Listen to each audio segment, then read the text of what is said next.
സാഗരം പോലെ അനന്തമാണ് സംഗീതം. ആ സംഗീതത്തെ തന്റെ സ്വരമാധുര്യം കൊണ്ട് കാലത്തിനിപ്പുറവും ജീവസുറ്റതാക്കുന്ന കോട്ടയം ആലീസ്.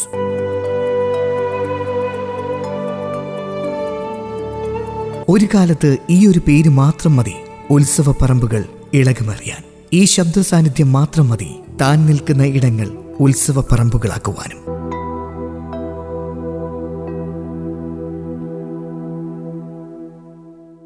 സംഗീതത്തിന് അതിർപറമ്പുകളില്ല എന്നാണല്ലോ. മാമിന്റെ പേരാണെങ്കിലും കോട്ടയംകാർക്ക് കോട്ടയം ആലീസ്, പിന്നീട് കൊല്ലത്തേക്ക് വരുമ്പോൾ ആലീസ് ഉണ്ണികൃഷ്ണൻ, അതേപോലെ തന്നെ കലാഭവൻ ആലീസ്, ഈ പേരുകളിലൊക്കെ അറിയുന്നുണ്ട്.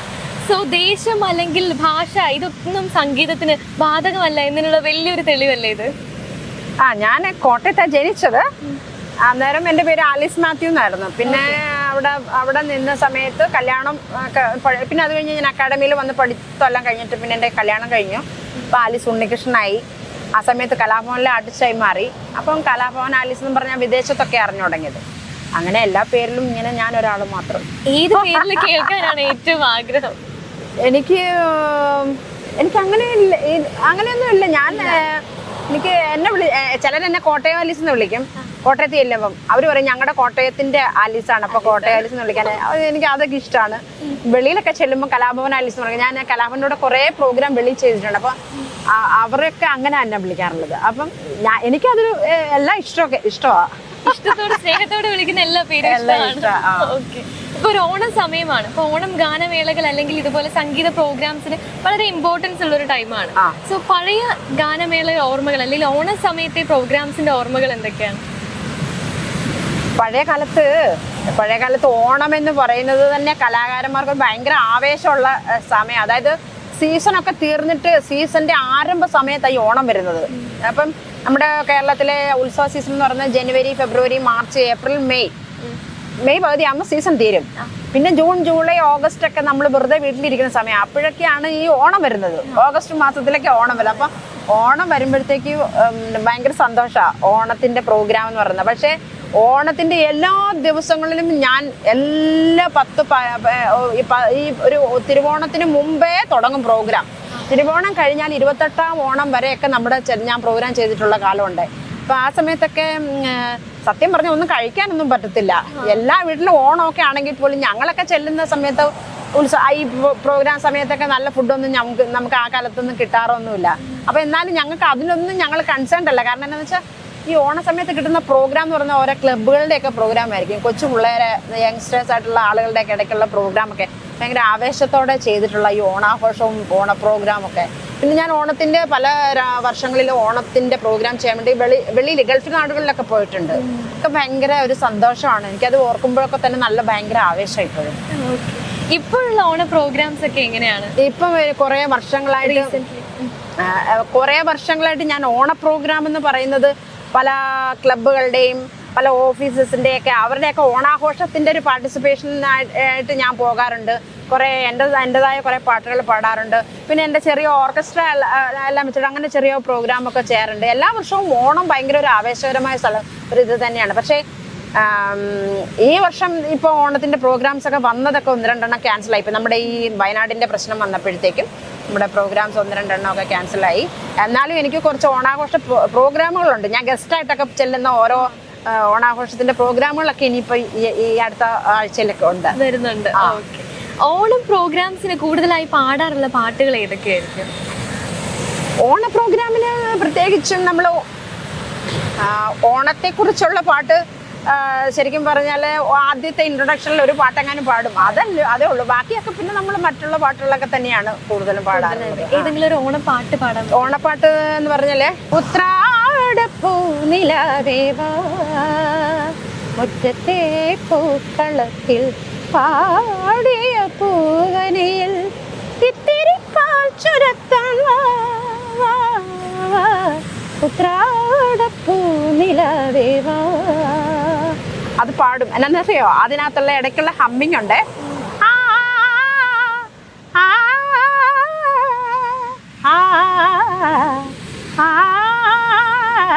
അതും അതിന്റെ ഇൻട്രൊഡക്ഷനിലുള്ള സരിഗ പനി സപ്പ ഗരി നീ സപ്പ ഗരിഗ സരി സരിഗ സരിഗ ആ ഒരു ഹമ്മിങ് ഈ പാട്ടിനകത്തുള്ള. ഇതിപ്പോ രവീന്ദ്ര മാഷിന്റെ ഓണപ്പാട്ടുകളുടെ ഒരു കാസറ്റിൽ ഇറങ്ങിയ പാട്ടായത്. അതിൻ്റെ ഈ പാട്ടിനിടയ്ക്കുള്ള ഈ സ്വരങ്ങളും ഹമ്മിങ് ഒക്കെ ഞാനും ചിത്രയൊക്കെ ചേർന്ന് പാടിയതാ. ഞാൻ, ചിത്ര, എൻ്റെ വേറൊരു ഫ്രണ്ട്, ഞങ്ങൾ 3 പേര് മാത്രം പാടിയ ഇതാണത്.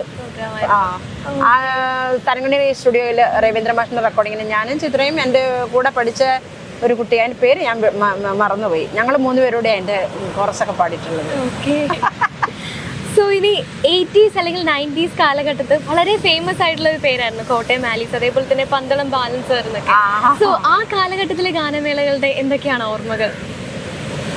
80s 90s ആണ് ശരിക്കും ഗാനമേളകൾ നല്ല ഫ്ലറിഷ് ചെയ്ത സമയം. അതായത് ഗാനമേളകളുടെ ഒരു സുന്ദര കാലം എന്നൊക്കെ വേണമെങ്കിൽ ആ സമയം പറയാം. കാരണം എന്താണെന്നറിയാമോ, 80s 90s 70s 80s 90s ഒക്കെ ഉള്ള കാലഘട്ടത്തിൽ ഇഷ്ടം പോലെ പാട്ടുകളുണ്ടായിരുന്നു പാടാന്.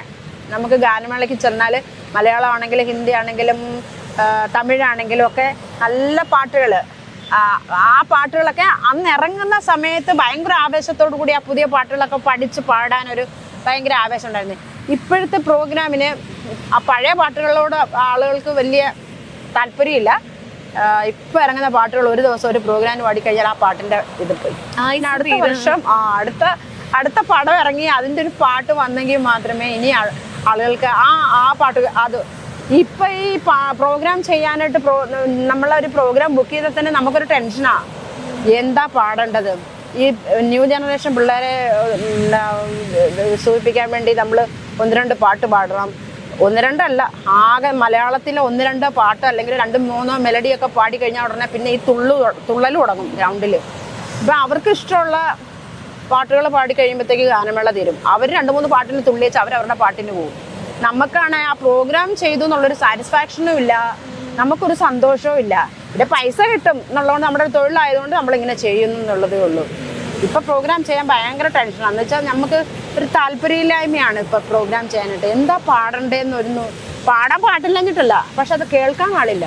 അതാ തിരിച്ചറിയാൻ ആളുകളില്ല. ആ പാട്ടിൻ്റെ ഒന്നും വില തിരിച്ചറിയാൻ പക്ഷെ അതറിയുന്ന ആളുകളുണ്ട്. പക്ഷേ ഒരു പ്രോഗ്രാം ചെയ്യുന്നവരും ഈ നല്ല പാട്ടുകൾ, അല്ലാതെ 70s 80s 90s ഇറങ്ങിയിട്ടുള്ള മെലഡികളൊന്നും സെലക്ട് ചെയ്ത് പാടാത്തത് കൊണ്ട് നല്ല ആളുകളൊന്നും പ്രോഗ്രാം കേൾക്കാൻ അങ്ങനെ അമ്പലപ്പറമ്പിലേക്ക് വരാറില്ല. അവർ 1-2 പാട്ടിട്ട് അപ്പോഴേ സ്ഥലം വിടും. പിന്നെ ഈ പ്രോഗ്രാമിന് തുള്ളുന്ന കുറേ ആളുകൾ ഈ ഗ്രൗണ്ട് കൈയടക്കുന്നതാണ് പിന്നെ നമ്മളെ കാണുന്നത്. അപ്പോൾ പിന്നെ ആ പ്രോഗ്രാമിൻ്റെ ഒരു നമ്മൾ വിചാരിക്കുന്ന രീതിയിലേക്ക് ആ പ്രോഗ്രാമിനെ കൊണ്ടെത്തിക്കാൻ നമുക്ക് സാധിക്കത്തില്ല.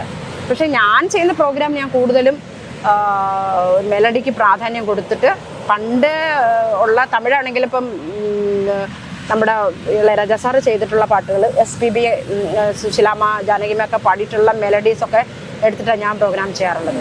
മലയാളത്തിലാണെങ്കിലും അതെ, ജാനകിയമ്മയുടെയും സുശീലാമ്മയുടെയും ഒക്കെ കുറേ പാട്ടുകൾ ഞാൻ പാടും. പിന്നെ ഏറ്റവും കൂടുതൽ ഞാൻ ലതാജിയുടെ ഹിന്ദി പാട്ടുകളാണ് കൂടുതലും എൻ്റെ പ്രോഗ്രാമിന് ഞാൻ പാടാറുള്ളത്. MG ശ്രീകുമാർ സാർ ആദ്യമായിട്ട് ഗാനമേളയ്ക്ക് കൂടെ പാടിയത് മാമിൻ്റെ കൂടെയാണ്. സോ ആ ഒരു എക്സ്പീരിയൻസ് എങ്ങനെയായിരുന്നു? അന്ന് ഞാൻ ട്രിവാൻഡ്രത്താണ് പഠിച്ചത്, സ്വാതിരുന്നാൾ കോളേജിലാണ് പഠിച്ചത്. അപ്പം ഞാൻ അവിടെ അജന്ത, സിത്താര എന്നൊക്കെ പറയുന്ന ഗാനമേള ട്രൂപ്പുകളുണ്ടായിരുന്നു. അപ്പം അവരുടെ പ്രോഗ്രാമിന് ഞാൻ സ്ഥിരം പാടിക്കൊണ്ടിരുന്നു. അപ്പോൾ ആ സമയത്ത് അവിടെ പാടാൻ വന്നതാണ് MG ശ്രീകുമാർ. അപ്പം MG ശ്രീകുമാർ MG രാധാകൃഷ്ണൻ സാറിൻ്റെ അനിയനാണല്ലോ. അപ്പോൾ അദ്ദേഹം തിരുവനന്തപുരത്ത് തന്നെയാണ് താമസിക്കുന്നത്. അപ്പം പ്രോഗ്രാമിന് പാടാൻ വരുന്ന സമയത്ത് ഞങ്ങൾ ഒരുമിച്ച് ആ പ്രോഗ്രാം ചെയ്തിട്ടുള്ളതൊക്കെ. അപ്പോൾ കുറേ പ്രോഗ്രാമിന് പുള്ളി പാടിയിട്ടുണ്ട്. അപ്പോൾ ആ കാലഘട്ടത്തിൽ ഞാൻ ചിത്ര, MG ശ്രീകുമാർ, അങ്ങനെയുള്ള ശ്രീകാന്ത് ഏട്ടൻ, പിന്നെ അങ്ങനെ തിരുവനന്തപുരത്തുള്ള ഒരുമാതിരി നല്ല പാട്ടുകാരെല്ലാം ആ കാലഘട്ടത്തിൽ ഞാൻ എൻ്റെ കൂടെ പ്രോഗ്രാം ചെയ്തിരുന്നവരാണ്. സംഗീത പഠനം എന്ന് മുതലായിരുന്നു തുടങ്ങിയത്? സംഗീതം പഠിക്കാൻ തുടങ്ങി ഞാൻ വളരെ ചെറിയ പ്രായത്തിൽ, അതായത് ഒരു 8ാം ക്ലാസ്സിലൊക്കെ പഠിക്കുമ്പോഴേ സംഗീതം പഠിക്കുന്നുണ്ടായിരുന്നു. പക്ഷെ അത് പഠിക്കേണ്ടതിൻ്റെ പ്രാധാന്യമൊന്നും അന്നേരമൊന്നും എനിക്ക് അറിഞ്ഞുകൂടായിരുന്നു.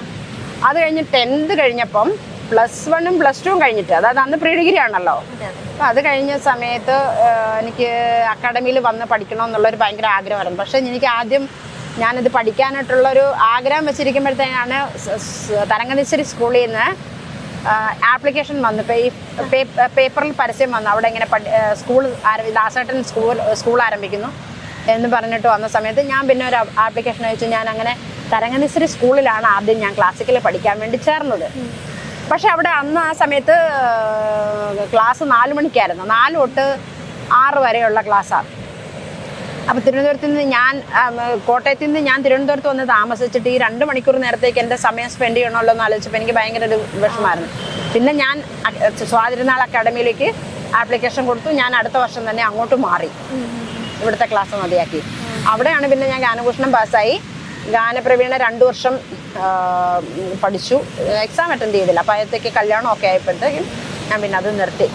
അങ്ങനെ പിന്നെ ഗാനമേള ഒരു ഫുൾ ടൈം ഗാനമേള രംഗത്തേക്ക് ഇങ്ങനെ അങ്ങ് കൂടുതൽ ബിസി ആയിരുന്നു. പ്ലേ ബാക്ക് സിംഗേഴ്സ് പൊതുവെ സ്റ്റേജിൽ പാടുന്നത് വളരെ കുറവാണ്. അതിന് കൂടുതലായിട്ട് സ്ട്രെയിൻ ആവശ്യമുണ്ട് സ്റ്റേജിലായിട്ട് ലൈവായിട്ട് പെർഫോം ചെയ്യാനായിട്ട്. സോ സ്റ്റേജിൽ മാം ഇത്രയും പെർഫോമൻസ് ചെയ്യുമ്പോൾ വോയിസിന് അതിന് കൊടുക്കുന്ന ഒരു പ്രിപ്പറേഷൻസ് ഒക്കെ എങ്ങനെയാണ്? പണ്ടൊക്കെ ആണെങ്കിൽ ശരിക്കും പ്രോഗ്രാം ഉണ്ടായിരുന്ന സമയത്ത് നമുക്ക് അത് തന്നെ ഒരു എക്സ്പീരിയൻസ് ആയിരുന്നു. എനിക്ക് തന്നെ കുറച്ച് സ്വപ്നക്രിയകളൊക്കെ ഉണ്ട്. അതിനകത്ത് ഞാനൊരു 10-18 വർഷമായിട്ട് ലളിതാ സഹസ്രനാമം കണ്ടിന്യൂസ് ചൊല്ലും.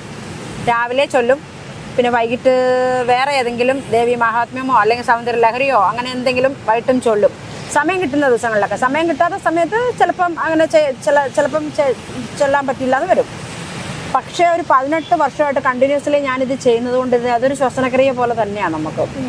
നമ്മൾ അറിയാതെ തന്നെ നമ്മൾ ശ്വസനക്രിയകൾ ഇങ്ങനെ നടന്നുകൊണ്ടിരിക്കും. നമ്മൾ ഈ നാമങ്ങൾ ഇങ്ങനെ ഉരുവിട്ടുകൊണ്ടിരിക്കും. ഏതാണ്ട് ഒരു 40 മിനിറ്റോളം നമ്മളെടുക്കുന്ന ആ ഒരു എഫർട്ട് എന്ന് പറയുന്നത് നമ്മുടെ ശ്വസനക്രിയ തന്നെയാണ്. അതിനായിട്ട് വെച്ചിരിക്കുന്നതാണത് ആക്ച്വലി.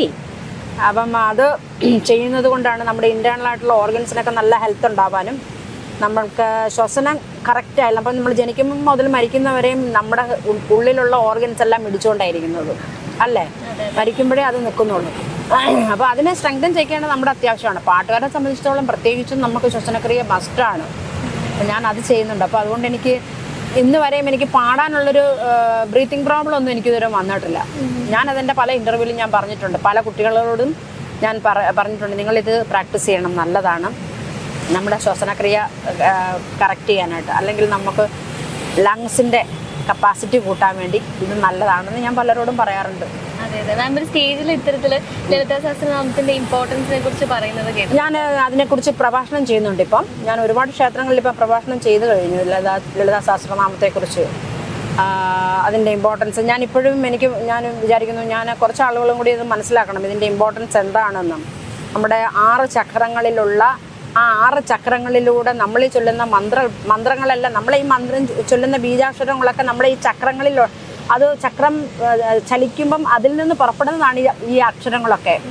നമ്മൾ ആ അക്ഷരങ്ങൾ നമ്മളിങ്ങനെ കണ്ടിന്യൂസ് നിരന്തരം നമ്മളിങ്ങനെ സാധന ചെയ്തുകൊണ്ടിരിക്കുമ്പോഴത്തേക്ക് എന്താ ചെയ്യുന്നത്, നമ്മുടെ ഈ ചക്രങ്ങളൊക്കെ ഉണരും. 6 ചക്രങ്ങൾ ഉണർന്നാൽ ആ മനുഷ്യൻ നല്ല എനർജറ്റിക് ആവും, പോസിറ്റീവ് ആവും എന്നൊക്കെയാണ് ഈ ദൈവജ്ഞന്മാരൊക്കെ എഴുതി വെച്ചിരിക്കുന്നത്. ഞാൻ എൻ്റെ വാക്കുകളല്ല ഇത് എഴുതി വെച്ചിട്ടുള്ളവരും ഇത് പ്രാക്ടീസ് ചെയ്തിട്ടുള്ളവരും ഒക്കെ പറയുന്ന വാക്കുകളാണിത്.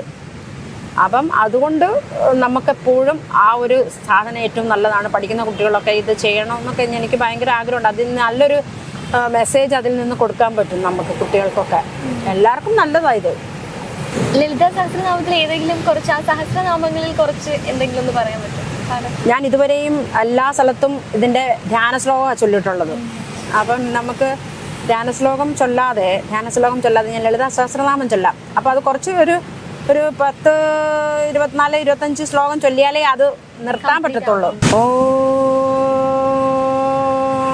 ശ്രീമാതാ ശ്രീ മഹാരാജ്ഞി ശ്രീമത് സിംഹാസനേശ്വരി ചിദഗ്നികുണ്ഡ സംഭൂത ദേവകാര്യ സമുദ്യത ഉദ്യദ്ഭാനു സഹസ്രാഭ ചതുർബാഹു സമന്വിതാം രാഗസ്വരൂപ പാഷാഢ്യ ക്രോധാകാരാങ്കുശോജ്വലാം മനോരൂപേക്ഷുകോദണ്ഡപഞ്ച തന്മാത്ര സായക നിജാരുണ പ്രഭാപൂര മജ്ജത് ബ്രഹ്മാണ്ഡ മണ്ഡല ചമ്പകാശോക പുന്നാക സൗഗന്ധിക ലസത്കജ കുരുവിന്ദ മണിശ്രേണീകനത് കോടീരമണ്ഡിത അഷ്ടമീ ചന്ദ്ര വിഭ്രാജത് അളികസ്ഥല ശോഭിത മുഖചന്ദ്ര കളങ്കാഭാ മൃഗനാഭി വിശേഷക വദനസ്മര മാംഗല്യ ഗൃഹതോരണ ചില്ലിക വക്രലക്ഷ്മീ പരീവാഹ ചലൻ മീനാഭലോചന നവചമ്പക പുഷ്പാഭാനാസാദണ്ഡ വിരാജിത താരാകാന്തി തിരസ്കാരി നാസാഭരണ ഭാസുര കദംബ മഞ്ജരീ ക്ലിപ്ത കർണപൂര മനോഹര താടങ്കയുഗളീഭൂത തപനോടുപമണ്ഡല പത്മരാഗശിലാദർശ പരിഭാവി കപോലഭൂ നവവിദ്രുമ ബിംബശ്രീന്യക്കാരീരദനച്ഛദ ശുദ്ധ വിദ്യാങ്കുരാകാര ദ്വിജ പങ്ക്തിദ്വയോജ്വല കർപ്പൂരവീടികാമോദ സമാകർഷ ദിഗന്ധര നിജ സല്ലാപ മാധുര്യ വിനിർഭത്സിത കച്ചപി മന്ദസ്മിത പ്രഭാപൂര മജ്ജത് കാമേശ മാനസ അനാകലിത സാദൃശ്യ ചിബുഗശ്രീ വിരാജിത കാമേശ ബദ്ധ മാംഗല്യ സൂത്ര ശോഭിത കന്ധര കനകാംഗത കേയൂരകമനീയ ഭുജന്വിത രത്നഗ്രൈവേയ ചിന്താകലോല മുക്ത ബലാന്വിത കാമേശ്വര പ്രേമരത്നമണി പ്രതിപണസ്തനി നാഭ്യാലബാല രോമാളീലതാഫല കുജദ്വയീ ലക്ഷ്യരോമലതാധാരദാ സമുന്നേയ മധ്യമാ സ്തനഭാരദളന്മധ്യാപട്ടബന്ധവലിത്രയാ അരുണാരുണ കൗസുംഭവസ്ത്രഭാ സ്വത്കടീതണി രത്നകിങ്കണികാരമ്മരശനാദാമ ഭൂഷിത കാമേശജ്ഞാത സൗഭാഗ്യമാർദ്ദവൂരുദ്വയാന്വിത മാണിക്യമകുടാകാരജാനുദ്വയ വിരാജിത ഇന്ദ്രഗോപ പരിക്ഷിപ്ത സ്മരതൂണാഭജംഗിക ഗൂഢഗുൽഭാ കുർമ പൃഷ്ട ജൈഷ്ണു പ്രപദാന്വിത നഗദീതി സംജന്ന നമജ്ജന തമോ ഗുണ പദദ്വയ പ്രഭാജാല പരാകൃത സരോരുഹ സിഞ്ചാനമണിമഞ്ജീര മണ്ഡിത ശ്രീപദാംബുജ മരാളി മന്ദഗമന മഹാലാവണ്യ ശേവതി സർവാരുണാനവദ്യാംഗി സർവാഭരണ ഭൂഷിത ശിവകാമേശ്വരാംഗസ്ഥ ശിവ സ്വാധീന വല്ലഭ സുമേരു മധ്യ ശൃംഗസ്ഥ ശ്രീമന്നഗര നായിക ചിന്താമണി ഗ്രഹാന്തസ്ഥ പഞ്ചബ്രഹ്മാസനസ്ഥിത മഹാപത്മാടവീ സംസ്ഥാ കദംബ വനവാസിനി സുധാസാഗര മധ്യസ്ഥ കാമാക്ഷി കാമദായിനി ദേവർഷി ഗണസംഘാതസ്തൂയമാനാത്മ വൈഭവ പണ്ഡാസുരവധോദ്യുക്ത ശക്തിസേനാ സമന്വിത സംപത്കരീ സമാരൂഢ സിന്ധുര വ്രജസേവിത അശ്വാരൂഢാധിഷ്ഠിതശ്വകോടികോടിഭിരാവൃത ചക്രരാജരഥാരൂഢ സർവായുധ പരിഷ്കൃത ഗേയചക്രരഥാരൂഢ മന്ത്രിണി പരിസേവിത ഗിരിചക്രരഥാരൂഢ ദണ്ഡനാഥ പുരസ്കൃത ജ്വാലാമാലിനികാക്ഷിപ്ത വന്യപ്രാകാര മധ്യഗ പണ്ഡസൈന്യവധോദ്യുക്ത ശക്തി വിക്രമഹർഷിത നിത്യ പരാക്രമാണോപനിരീക്ഷണ സമുത്സുക ഭണ്ഡപുത്രവധോദ്യുക്ത ബാല വിക്രമനന്ദിത മന്ത്രിണ്യംബ വിരചിത വിഷംഗവദോഷിത വിശുക്രപ്രാണഹരണ വാരാഹി വീരനന്ദിത കാമേശ്വര മുഖാലോക കൽപ്പിത ശ്രീഗണേശ്വര മഹാഗണേശ നിർഭിന്ന വിഘ്നയന്ത്ര പ്രഹർഷിത ഭണ്ഡാസുരേന്ദ്ര നിർമുക്ത ശസ്ത്ര പ്രത്യസ്ത്ര വർഷിണി കരാങ്കുലി നഖോൽപന്ന നാരായണ ദശാകൃതി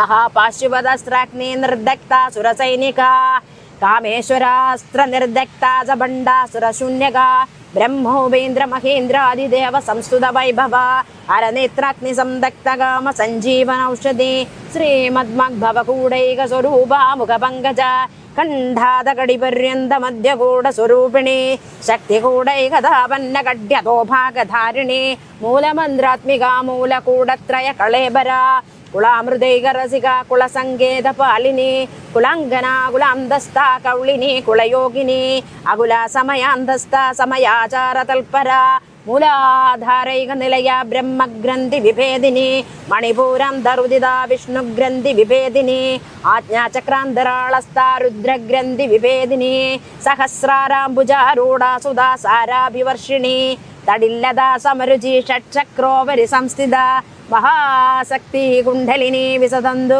തനീയസി. മാമിന്റെ ഒരു മാസ്റ്റർ പീസ് എന്നുള്ളൊരു സോങ് ഏതായിരിക്കും, അല്ലെങ്കിൽ കാണികൾ ഏറ്റവും കൂടുതൽ ആവശ്യപ്പെടുന്നത്? ഞാൻ ഏറ്റവും കൂടുതൽ പാട്ടിട്ടുള്ളത് ഉണരുണരും ഉണ്ണിപ്പൂവേ ഉണ്ട്, പിന്നെ സത്യം ശിവസുന്ദരം. അതൊക്കെയാണ് ഞാൻ കൂടുതലും സ്റ്റേജിൽ ആദ്യമായി. ഉണ്ണിപ്പൂവേ രണ്ടുപേരും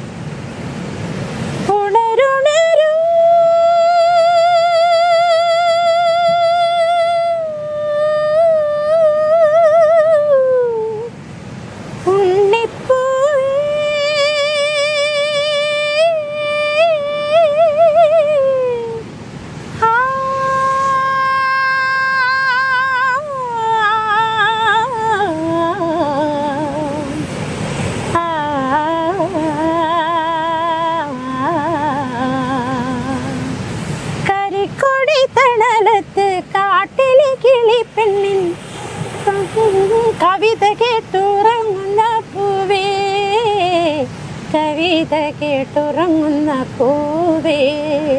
സത്യശിവസുന്ദരം പാട്ടിനെ കുറിച്ച് പറയുമ്പോൾ റിമി ടൈം ഒരിക്കലും പറഞ്ഞിട്ടുണ്ടായിരുന്നു മാം പാടുന്ന അത്രയും പെർഫെക്ഷനിൽ പാടാൻ കിട്ടില്ല. ഞാനേ ഈ 79-ലാണ് ഈ സത്യശിവസുന്ദരം ഇറങ്ങുന്നത്. അപ്പൊ ആ സമയത്ത് ഞങ്ങളുടെ വീട്ടിൽ ടേപ്പ് റെക്കോർഡർ ഒന്നുമില്ല, ഒരു ചെറിയ റേഡിയോ മാത്രമേ ഉള്ളൂ. അപ്പൊ ഞാനത് സിലോണിൽ നിന്ന് അന്നൊരു പിന്നെ ശ്രീലങ്കൻ പ്രക്ഷേപണം ഉണ്ട്. അപ്പൊ ഞാൻ രാവിലെ എന്നും ഇത് കേൾക്കും. അതൊരു 8 തൊട്ട് 9 മണി വരെ ഉണ്ട് അത്. ഞാൻ രാവിലെ സ്കൂളിൽ പോകുന്ന സമയത്ത്, ഒരുങ്ങുന്ന സമയത്തായിരിക്കും ഇതിങ്ങനെ നടക്കുന്നത്. അപ്പം ഞാൻ 8 തൊട്ട് 8:30 വരെ ഇത് കേട്ടിട്ട് 8:30-ക്കുള്ള ബസ്സിനാണ് ഞാൻ സ്കൂളിൽ പോകുന്നത്. അപ്പം രാവിലെ എന്നും ഈ സത്യശിവസുന്ദരം ഇറങ്ങി അന്ന് തൊട്ട് ആ പടം പിന്നെ തിയേറ്ററിലൊക്കെ വന്ന് കുറേ മാസത്തോളം ഈ പാട്ടെന്നും റേഡിയോ കേൾക്കും. അങ്ങനെ കേട്ടാ ഞാൻ പഠിച്ചത് ഈ പാട്ടുകൾ.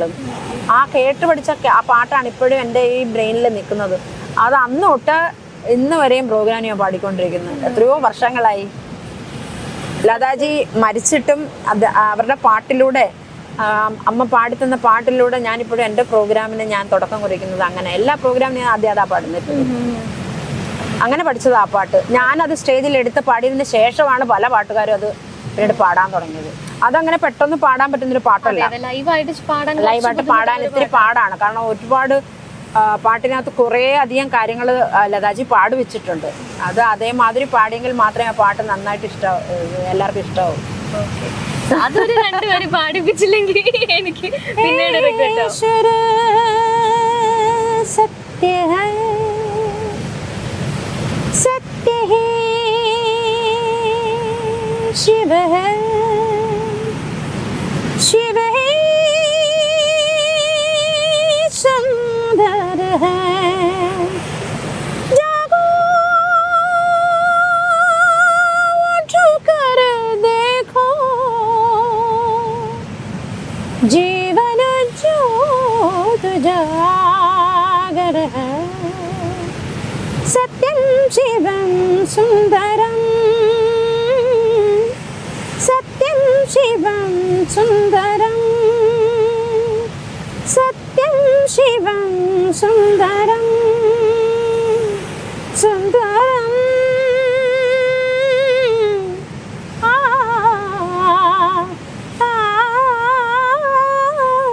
सत्यम शिवम सुंदरम सत्यम शिवम सुंदरम सुंदरम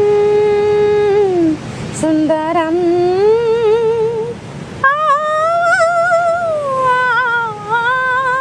सत्यम शिवम सुंदरम सत्यम शिवम सुंदरम ഹെവൻ. കോട്ടയംകാരുടെ സ്വന്തം കോട്ടയം ആലീസ് ആണ്. കോട്ടയം എന്ന പ്ലേസിനോടുള്ള ഒരു അടുപ്പ് എത്രത്തോളമാണ്? ഞാൻ ജനിച്ചു വളർന്ന സ്ഥലമല്ലേ. പിന്നെ കോട്ടയത്ത് എൻ്റെ അച്ഛനും അമ്മയും എൻ്റെ അച്ഛൻ്റെ ബന്ധുക്കൾ, അമ്മയുടെ ബന്ധുക്കൾ, അങ്ങനെയൊക്കെ ഉള്ള ഒരു സ്ഥലം. പിന്നെ ഞാൻ ഈ കലാരംഗത്തേക്ക് പിച്ച വെച്ച സ്ഥലമാണ് കോട്ടയം. കോട്ടയത്തെ വലിയ വലിയ ആർട്ടിസ്റ്റുകളൊക്കെയാണ് എൻ്റെ കൂടെ വായിച്ചിട്ട് ഞാനൊരു പാട്ടുകാരിയാണെന്ന് അറിഞ്ഞു തുടങ്ങിയത് കോട്ടയത്തുള്ള എൻ്റെ തലതൊട്ടപ്പൻ എന്ന് വേണമെങ്കിൽ പറയാം. മനോരമയിൽ അന്ന് വരച്ചുകൊണ്ടിരുന്ന PK രായൻ സാറിൻ്റെ മക്കള് എല്ലാം കൂടെ ചേർന്ന് ഞങ്ങൾ തുടങ്ങിയ ഒരു ഗാനമേള ട്രൂപ്പിൽ നിന്നാണ് ഞാൻ എന്ന ഗായിക ഉണ്ടായത്. അപ്പം ഞാൻ എപ്പോഴും എൻ്റെ പാദം എന്ന് പറയുന്നത് എൻ്റെ കോട്ടയമാണ്.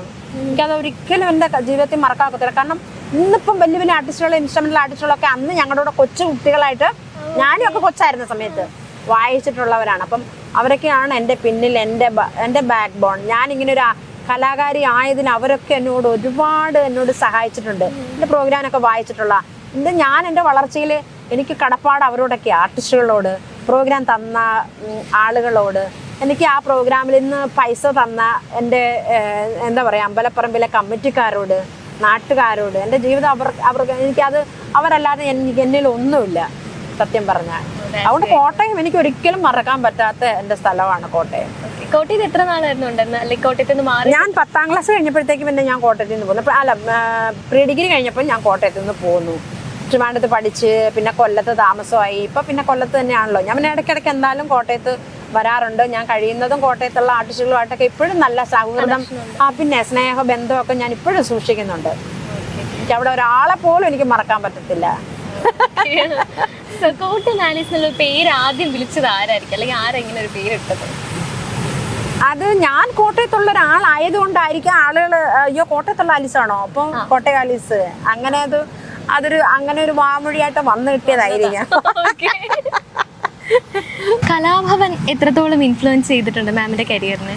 കലാഭവനിൽ ഞാൻ സത്യം പറഞ്ഞ കലാഭവന് 2 വർഷമേ ഞാൻ ഉണ്ടായിരുന്നുള്ളൂ. പക്ഷെ ഞാൻ കലാഭവനിൽ ചെന്ന ആ വർഷം തന്നെ ഞങ്ങൾ ഗൾഫിൽ പ്രോഗ്രാമിന് പോയി.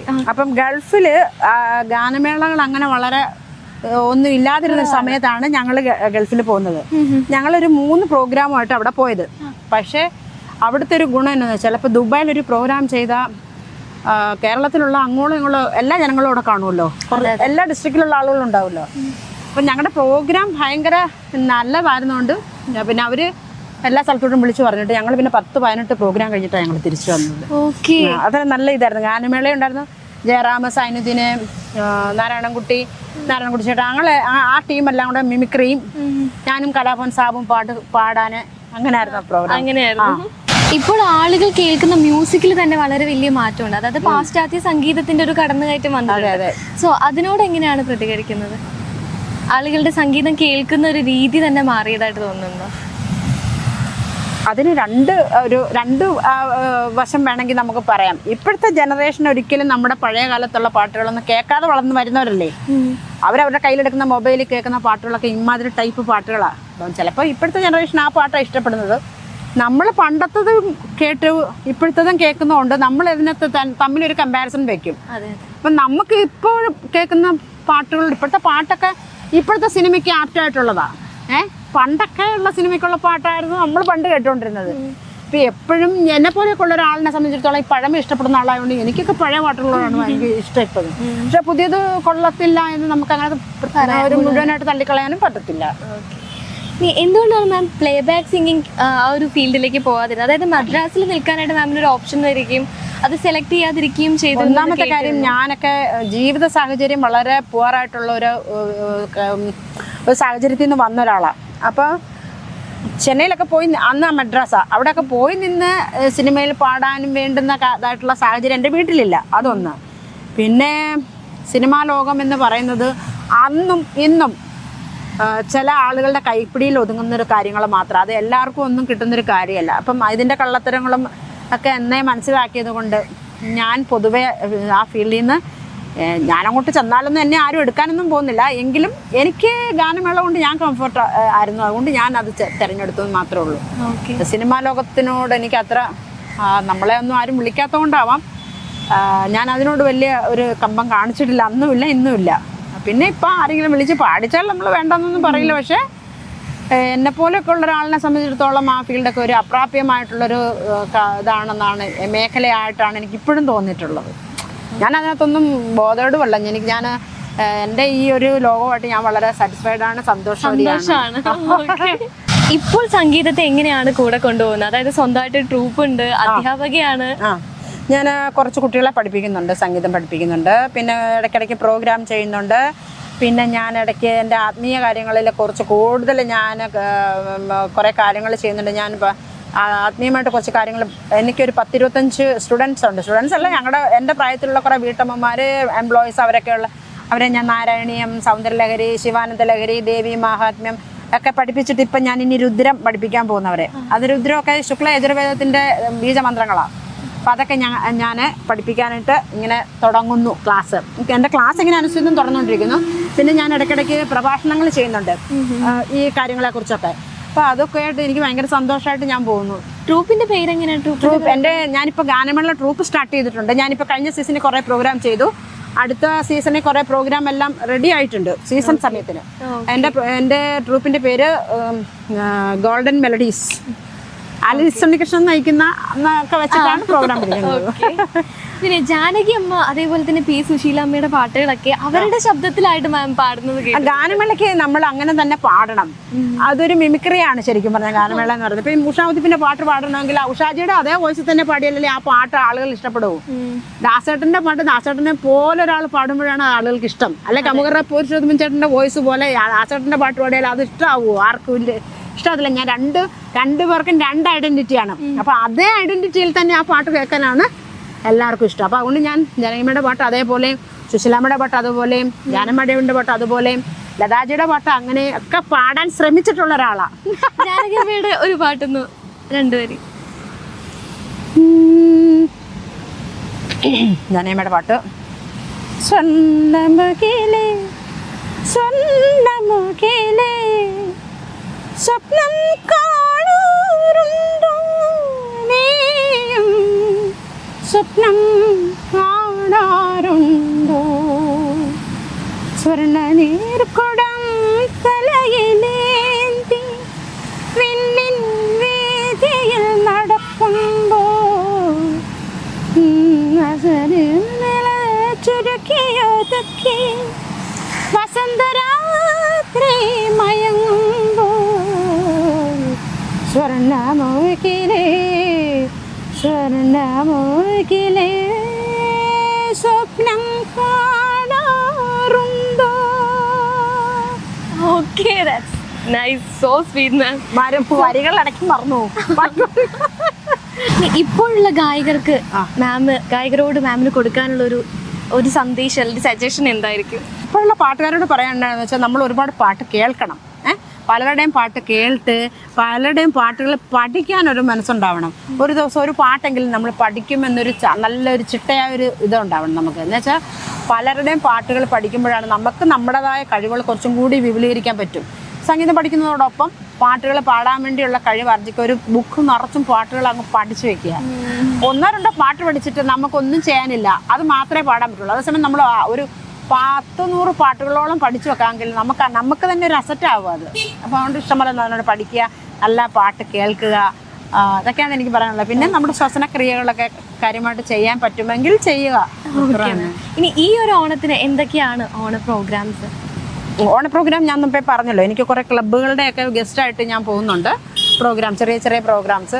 ഗാനമേളകൾ കുറവാണ്. ഇപ്പം ഈ വർഷം നമ്മുടെ ഈ വയനാടിൻ്റെ പ്രോബ്ലം വന്നതുകൊണ്ട് ഗാനമേള കുറവാണ്. പക്ഷെ ഞാൻ ഗസ്റ്റായിട്ട് പല ക്ലബ്ബുകളുടെ ഓണാഘോഷത്തിന് എന്നെ വിളിച്ചിട്ടുണ്ട്. അപ്പോൾ അവിടെയൊക്കെ ഞാൻ പാടേണ്ടി വരുമായിരിക്കുമല്ലോ. അങ്ങനെയാണ് ഇപ്രാവശ്യം ഓണം. ഓക്കെ, സ്റ്റേജിൽ പാടാൻ ഏറ്റവും ബുദ്ധിമുട്ടുള്ള ഒരു പാട്ട്, അല്ലെങ്കിൽ ഏതെങ്കിലും ഒരു മ്യൂസിക് ഡയറക്ടറുടെ പാട്ടുകൾ പാടാനായിട്ട് കുറച്ച് ബുദ്ധിമുട്ടാണ്, അങ്ങനെ ഏതെങ്കിലും മ്യൂസിക് ഡയറക്ടറോ മ്യൂസീഷ്യൻസിന് തോന്നിയിട്ടുണ്ടോ? അങ്ങനെ അല്ലെങ്കിൽ ഇഷ്ടമുള്ള പാട്ട് ഏതായിരിക്കും മാമിന് ഭയങ്കരമായിട്ട് ചാലഞ്ചിങ് ആയിട്ട് തോന്നി, മാം കേട്ട് ഒരുപാട് സമയമെടുത്ത് പഠിച്ച് പാടിയിട്ടുള്ള ഒരു പാട്ട് ഏതായിരിക്കും? സമയമെടുത്ത് പഠിച്ച് പാടിയിട്ടുള്ളത് സെമി ക്ലാസിക്കൽ സ്വരങ്ങളൊക്കെ ഉള്ള പാട്ടുകളൊക്കെ നമുക്ക് സമയമെടുത്ത് പഠിച്ച് പാടേണ്ട പാട്ടുകളൊക്കെയാണ്. ഹിന്ദിയിലൊക്കെ തന്നെ പഴയ ഗസൽ മാതിരിയുള്ള പാട്ടുകളൊക്കെ ഉണ്ട്. അതൊക്കെ പഠിച്ചു പാടേണ്ട പാട്ടുകളൊക്കെയാണ്. അപ്പൊ അങ്ങനെയൊക്കെ പക്ഷെ ഞാൻ എപ്പോഴും പാട്ട് പഠിക്കും വേഗം. അതെന്തോ എനിക്ക് അങ്ങനെ ഒരു ഭാഗ്യമുണ്ട്. പെട്ടെന്ന് പാട്ട് പഠിക്കുക. എത്ര ടഫ് പാട്ടാണെങ്കിലും പെട്ടെന്ന് പഠിക്കും, പാടും. പഠിക്കാൻ എന്തെങ്കിലും ടെക്നിക്ക് ഉണ്ടോ? എഴുതി വെച്ച് പഠിക്കും ഞാൻ. കേൾക്കും, ഒരുപാട് പ്രാവശ്യം പാട്ട് കേൾക്കണം. കേൾക്കുമ്പോൾ നമുക്ക് അതിന്റെ സംഗതികളൊക്കെ നമ്മുടെ മനസ്സിലേക്ക് പതിയും. എന്നിട്ട് പാടി നോക്കുമ്പോൾ അത് കറക്റ്റായിട്ട് വരും. ഓക്കെ, ഒരുപാട് സന്തോഷമുണ്ട് മാം സംസാരിക്കാൻ സാധിച്ചതിൽ, ഒരുപാട് പാട്ടുകൾ കേൾക്കാൻ സാധിച്ചതിൽ ഒത്തിരി സന്തോഷം. ഹാപ്പി ഓണം.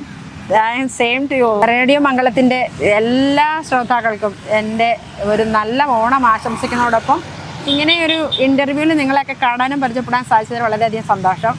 എല്ലാ ദൈവാനുഗ്രഹങ്ങളും ഉണ്ടാവട്ടെ എന്ന് പ്രാർത്ഥിക്കുന്നു. Thank you.